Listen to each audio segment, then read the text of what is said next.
Здравейте на всички и добре дошли в канала Живот без филтър. Аз съм Ицо, а това до мен е моята сестра Димитрина. Здравейте, приятно ми е.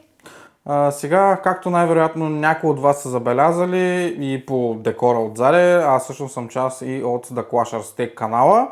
Причината, поради която решихме да направим този канал е, тъй като днешно време има много неща, които далеч не отговарят на реалността и има изключително много филтри. И смятаме, че този канал ще бъде доста полезен за хора, които искат да видят и истинската страна на нещата, поради проста причина, че от толкова много филтри започваме да изкривяваме нашето възприятие за реалността. Съгласна съм. За мен, предполагам, знаете, аз съм човек, който си обича компютрите и си разбира от работата, но тъй като нямате представа коя е, нали, сестра ми, ще оставя тя сама да се представи. Да, благодаря за което. Казвам се Димитрина Иванова и съм психолог и терапевт, който работи с зависими тинейджери и техните родители. От 2009 година работя с жертви на насилие, деца, възрастни и с хора с зависимости също.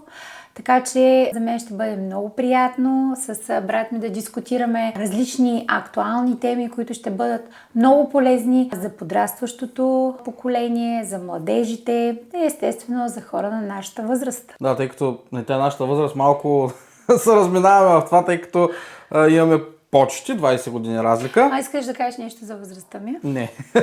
Благодаря. Бърза корекция. Така да е, общо взето темите, които ще подхванем тук са изключително разнообразни и всички са свързани с живота. Честно казвам, смятам една тема да избягаме и това ще бъде политиката.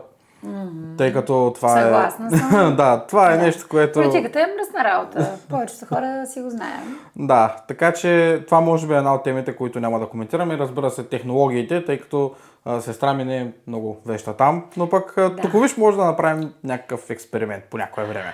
Добре, съгласна съм на експерименти, на добри експерименти. Да. Това е накратко представянето на този канал. Нашия първи епизод ще бъде свързан с семейството и седмицата на брака, която е сега, февруари месец. От 7 до 14 февруари и много градове от цяла България ще участват в тази кампания, така че може да се информирате и от социалните мрежи за различните събития, които ще се проведат по различни градове в този период. Точно така. Смятам, че това беше достатъчно като представяне на канала и какво точно ще правим тук. Първият епизод ще излезе скоро, така че ще се видим там. Чао, чао! Чао!